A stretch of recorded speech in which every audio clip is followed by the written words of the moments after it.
আপনারা হলেন আপনাদের এলাকার আপনারা সর্বোচ্চ এখানে সুবিধাভোগী এবং সর্বোচ্চ যন্ত্রণা ভোগ করবেন ভালো মন্দ। আমি চাকরি করতে আসছি, আমার নৈতিক দায়িত্ব এবং আমাকে সরকারের দায়িত্ব দিয়েছে, আবার যে কোনো মুহূর্তে নিতেও পারে, কিন্তু আপনারা তো এলাকায় থাকবেন। তা আমি আমার সর্বোচ্চ চেষ্টা করব আমার দায়িত্ব পালন করতে, যাতে এলাকায় শান্তি শৃঙ্খলা রক্ষা হয়। আলহামদুলিল্লাহ, ইসলামের আদর্শ অন্যায়কারীকে অর্থাৎ যে অপরাধ করবে তাকে শাস্তি দেওয়া, তাই তো? তাকে ক্ষমা যোগ্য হইলে ক্ষমা করতে হবে, আর যদি সে যোগ্য অযোগ্য হয়, বারবারই অপরাধী করে, তাকে ক্ষমা করলে সমাজে অপরাধের সত্যতা বৃদ্ধি পাবে, তাই না? ইসলাম ক্ষমার কথা বলছে যদি সে ভুলে করে কিংবা তার কোনো অজুহাতের কারণে হয়, তাহলে ক্ষমার কথা বলছে। আর যদি সে অপরাধ করতে অভ্যস্ত হয়, যদি সে অপরাধের দিকেই যেতে থাকে ক্রমান্বয়ে, তাহলে তাকে চেপে ধরতে হবে, কন্ট্রোল করতে হবে। সেটাই তো রাষ্ট্রের কাজ, নাকি? ইসলামের আমি যতটুকু বুঝি, আমি পড়াশোনা করছি কিছুটা কিঞ্চিত, ইসলামের ডিসিপ্লিন, আমরা ইংরেজি বলি ডিসিপ্লিন, আরবিতে বলি আপনার কি বলে জানি এটা, নিয়ম কানুনটা কি বলে, অনেক কঠিন, কঠিন না? আপনার প্রতি পদক্ষেপ, প্রত্যেকটা খাবার থেকে আরম্ভ করে প্রত্যেকটাই সুন্নাহ মতে চললে একটা মানুষ সভ্য হইতে বাধ্য। কিন্তু আমরা তো আসলে যে অ্যাটিটিউড মূলত ইসলামেরও হয় না, আধুনিকও হয় না, যার জন্য আমরা এখন একটা বিব্রত হয়ে যাই আসলে সংমিশ্রণের কারণে, জাতিগত। তো আসলেই এখনো সমাজে ভালো লোক বেশি, কিন্তু দুষ্ট লোকরা প্রভাব দেখাইতে চায়, যার দরুন ভালো লোকের সহযোগিতা পায় না। তো আমি সবার জন্য সমান সুবিধা রাখবো, আমার চোখে সবাই ভালো, আমরা ন্যায়ের পক্ষে আমরা বুদ্ধিদীপ্ত প্রতিযোগিতা করব। প্রতিযোগিতা থাকতে হবে না? প্রতিযোগিতা হলো উন্নয়নের হাতিয়ার। এখন অন্যায় পথে যদি প্রতিযোগিতা করি তাহলে বিশৃঙ্খলা সৃষ্টি হবে, একে অপরের প্রতি মলিমালিন্য সৃষ্টি হবে। বুদ্ধিদীপ্ত মানে কি? রাজনীতির ক্ষেত্রে জনগণকে যেহেতু মোটিভেট করতে হবে, ভালোবাসা দ্বারা করতে হবে। আপনি যদি জোর দিয়ে করতে চান সেটাই অন্যায় হবে, অন্যায় হবে না? এই কথাটা আমার মূল কথা। আর দেশের পরিস্থিতি একটা এক মাস মাত্র হয়েছে, একটা পরিবর্তন আসছে, বিপ্লব আসছে। তো আপনারা সেই বিপ্লবের সুবিধা জনগণের কাছে পৌঁছে দেওয়ার উদ্দেশ্য আপনি বুক করবেন, আপনি এই পরিবর্তনের দ্বারা সুবিধাভোগী হবেন, এরকম নিয়ত কারণে আছে ইনশাল্লাহ। এটাই আমার কথা, যাতে সবাই মিলে আমরা ভালো থাকতে পারি। সমাজ ভালো হইলে, 10 জন ভালো হইলে আমি এমনি ভালো হব, নাকি? কিন্তু আমি একলা ভালো হতে চাইলে সমাজ আমাকে ভালো থাকতে দিবে না।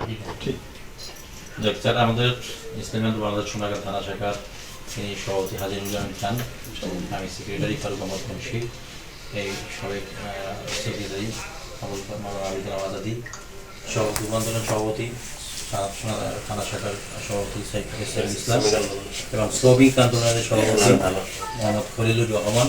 আমাদের ছাত্র আন্দোলন সহ সকল সংগঠনগুলো থানার থেকে ওয়ার্ড পর্যায়ে, শাখা পর্যায় পর্যন্ত আমাদের ওয়ার্ড কমিটি বা শাখা কমিটি গঠন করা আছে পর্যায়ক্রমে। বিগত যে সময়গুলো আমরা বাংলাদেশের পাঠ করতেছিলাম, তখন সেখানে আমরা প্রতিটা মন্দির এবং সংখ্যালঘু যারা বাইরে আছে হিন্দু ভাইদের মন্দির, গির্জা এবং জামপুরে একটা জমি অবৈধভাবে দখল করতেছিল আমাদের সংখ্যালঘু ভাইয়ের, সেটাও আমরা আমাদের আন্দোলনের পক্ষ থেকে, সোনাগাঁ থানার পক্ষ থেকে আমরা মীমাংসার মাধ্যমে দিয়ে ওদেরকে জায়গা বুঝিয়ে দিয়েছি। এখন বিষয়টা হলো আমরা সবসময় আমরা ভালোর পক্ষে, অন্যায়ের বিরুদ্ধে, এটা আমাদের আমির বলেন এবং আমরা ওইভাবেই কাজ করতেছি। কিন্তু 5 তারিখে দেখা গেছে যে কিছু কিছু স্থানে যারা এখন আবার পুনরায় চাঁদাবাজি, সন্ত্রাসী এরকম কর্মকাণ্ড শুরু হয়ে গেছে অলরেডি, যেটা আমাদের কেন্দ্রীয়ভাবেও বারবার এই ব্যাপারে বিবৃতি দিতেছেন। তো বিষয়টা এখন আমরা আপনাদের স্বর্ণাপন্ন বা আপনারা যদি আমাদেরকে কোনো সময় মনে করেন, সামনে আসতেছে দুর্গাপূজা, যদি মনে করেন যে আমরা আপনাদের প্রয়োজন, আমরা ইনশাআল্লাহ, এছাড়াও ইসলামী আন্দোলনের সাংগঠনিক নীতিমালা অনুযায়ী, নির্দেশ অনুযায়ী তারা কাজ করবে। আচ্ছা, ধন্যবাদ। আপনি বলছেন, আপনার সাথে আমি একমত।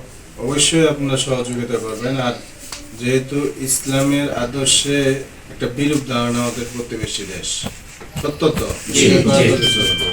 তা আমরা প্রমাণ করব ওরা ওদের দেশে আমাদের মুসলমানরা যত বেশি শান্তিতে আছে তার চেয়ে অনেক বেশি শান্তিতে আমাদের দেশে অন্য ধর্ম আছে। সেটাই প্রমাণ করতে ইসলামের শক্তি আদর্শ দিতে আমরা সেটা লালন করি আপনাদের মাধ্যমেই সেটা আমরা দেখতে যাই এবং সরকারেরও এরকমই নির্দেশনা। আর আপনি সবাই ব্যক্তিগতভাবে এই নির্দেশনাগুলাই মানবেন আশা করি নাকি? কারণ এটা সবারই কল্যাণের জন্য। আমাদের সবাইকে তো আমাদের বলছেন এই কথা, যদি আপনাদের প্রয়োজন পড়ে, আমাদের মাদ্রাসার ছাত্র ভাইরা আছে, পাহাড়ের প্রয়োজন পড়ে, কোথাও মন্দিরে পাহাড়ের প্রয়োজন পড়ে, আমাদেরকে বললে আমরা সাংবাদিকভাবে সেইটা আমরা চেষ্টা করবো ইনশাল্লাহ। সবথেকে মূল বিষয় যে আমরা চাই জনগণ এবং পুলিশের সাথে যে আগে যে দূরত্ব ছিল সেই দূরত্বটা দূর হয়ে গেলে আমরা যাতে একাকীভাবে মানে একাকিত্ব ঘোষণা করে আমরা আমাদের দেশের উন্নয়নমূলক কাজ করতে পারি আমরা। সঠিক। আর আপনারা মেসেজ সহজে বুঝতে পারছেন, আমরা তো আসলে সরকারের আচরণ সর্বনিম্ন স্তরে রয়েছে, মানে আইন প্রয়োগের ক্ষেত্রে। তো সরকারের কথাগুলাই আমি বলি, যখন যে সরকার আসবে তাদেরকে অনুগত মনে করা হয়।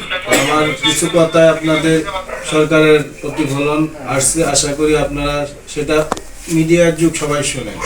আমার লিখিত আসে, আপনারা মিডিয়ায় শুনেন নাকি? এতটুকু পার্থক্য। আগে শুধু আড়ালে থাকতেন, তো আড়ালে থাকে না, এখন সরাসরি আসতেছে মিডিয়া, আগে আপনারা শুনতে পারেন। তা আশা করি জনকল্যাণের যে সর্বোচ্চ চেষ্টা সেটা আমাদের থাকবে, মানুষের কল্যাণের জন্যই কাজ করব। আর আপনি যেটা বলছেন, আপনাদের এগুলা বুদ্ধিদীপ্ত কাজ করতে হবে। যারা যেখানে অনিয়ম করতেছে আপনাদের দলের পক্ষ থেকে যে অ্যাক্টিভ, মানে এলাকার খোঁজখবর জানে, যার ধারণা আছে, আমার নাম্বার তো সরকারি নাম্বারটাই দিবেন, ব্যক্তিগতভাবে বসে আমাকে একজন এসে তথ্য দিবেন। এটা আরেকবার সামনে না, আপনারা যাদের মধ্যে ভালো মনে করবেন একজনকে পাঠাবেন, কিন্তু এটা সবাই জানে মুখে আসছে, তাইলে ওই বুঝবো না ব্যক্তিগত শত্রুতা বিক্রি হবে, এটা সিস্টেম।